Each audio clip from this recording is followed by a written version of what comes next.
السلام عليكم، كي دايرين البنات؟ لاباس عليكم بخير؟ اليوم اقترحت انني ندير لكم الحريره. كنبقاو دائما نفس الروتين. اليوم قلت انني ندير لكم الاجواء تاع رمضان. اليوم غندير الحريره هنايا. هاني درت هنايا الحمص والعدس، وهنا مطيشه والبصله والقزبور، المهم كما العاده كما كيديروا كامل البيوت المغربيه. غندير دابا شويه الزعفران،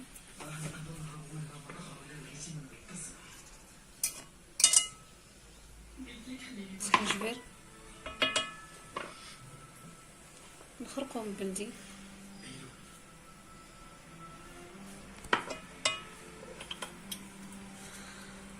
الملح والزيت الروميه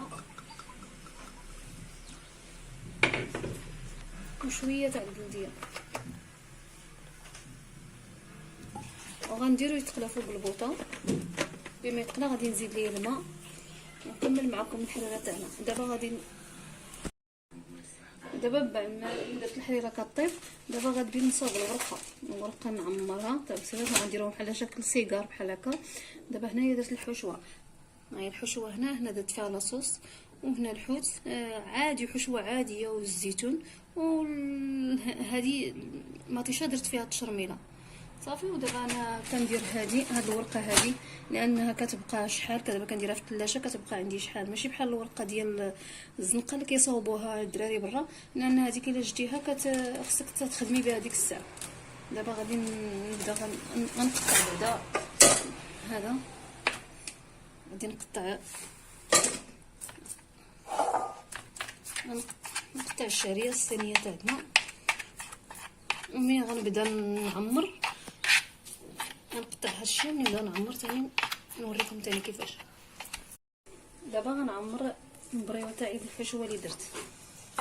الحشوه زدت ليها هنايا الشعريه الصينيه، غندير غير شويه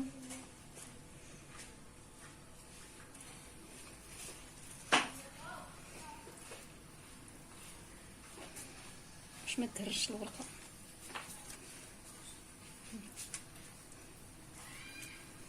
باش ندوزو حريرتنا.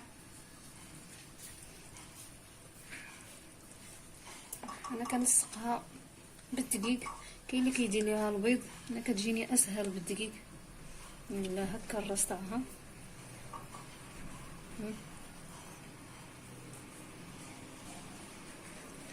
وها هي غنديرها في الطاوه دهنتها، هنايا دهنتها بالزبده لان انا غندخلها للفران، ما غاديش نديرها تقلى في الزيت، انا ما كيعجبنيش الماكله كتكون في الزيت بزاف، حيت كتهز الزيت بزاف. نعاود لكم وحده اخرى تشوفوها.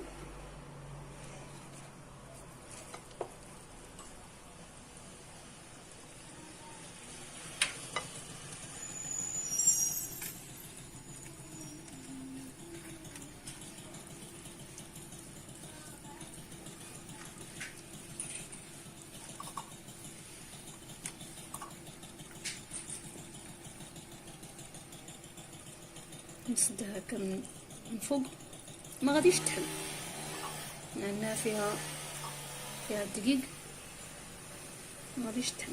ها هي الشكل ديالها. غنكمل كلشي الورقه ديالي ونتلاقاو ان شاء الله في الشكل النهائي. وهذا كيكون الشكل النهائي ديال العشاء ديالنا.